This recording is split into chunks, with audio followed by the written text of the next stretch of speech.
views that has been just now laid down by my honorable colleagues, and I just want to add on it that if you happen to see these amendments, number one, these amendments which the government has proposed, the Modi government, they are not to save the Waqf properties but to demolish and finish off the whole Waqf properties.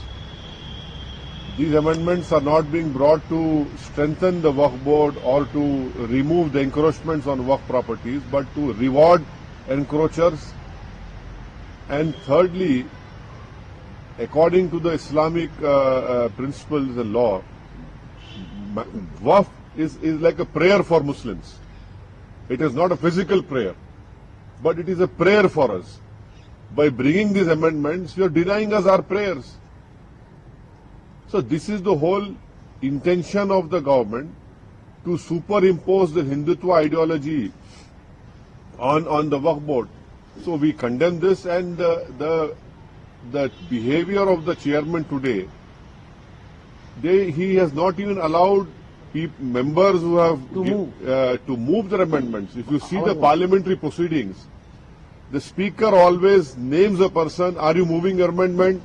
Yes, sir. Then 1 minute is given by the honorable speaker to explain why you are moving the amendment.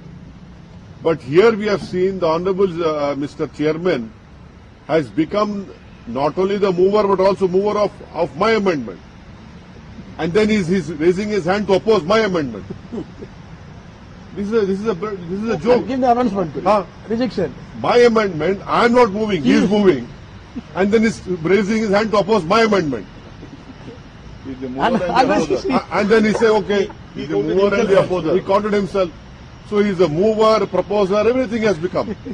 So this exactly shows us what government is doing. And if you see the amendments that have been moved by the BJP and by the allies, they are obnoxious. They are not to save the Waqf properties, I say. And it is very surprising and shocking that Mr. Chandrababu Naidu, Mr. Nitish Kumar, and Mr. Chirag Paswan, though they are part of BJP, supporting Mr. Modi's party, but you are supporting these obnoxious amendments, which will destroy the whole Waqf property. You know, someday they will have to come back to the people. Right now they are having their political honeymoon.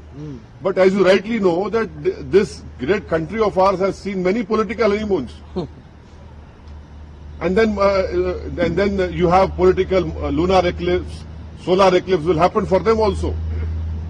I'm very surprised and shocked that all these three allies have supported these amendments, and we strongly reject what has happened today. And please remember that tomorrow the draft report will be shared to us.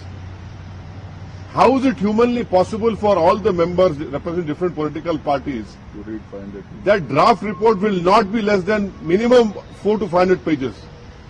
And by 29 we have to give, if we don't agree with that report. How is it possible? What is this?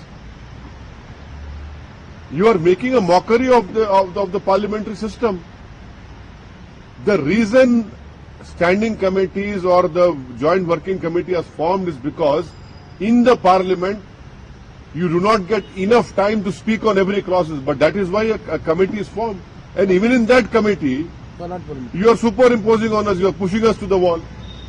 So this whole behavior of what has happened today and what has happened in the last 6 months, it is completely uncalled for. It is not good for a democracy.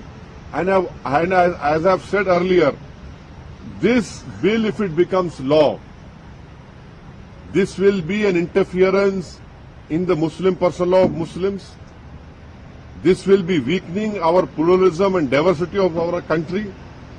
This will be a great attack on Article 26 of our Indian Constitution.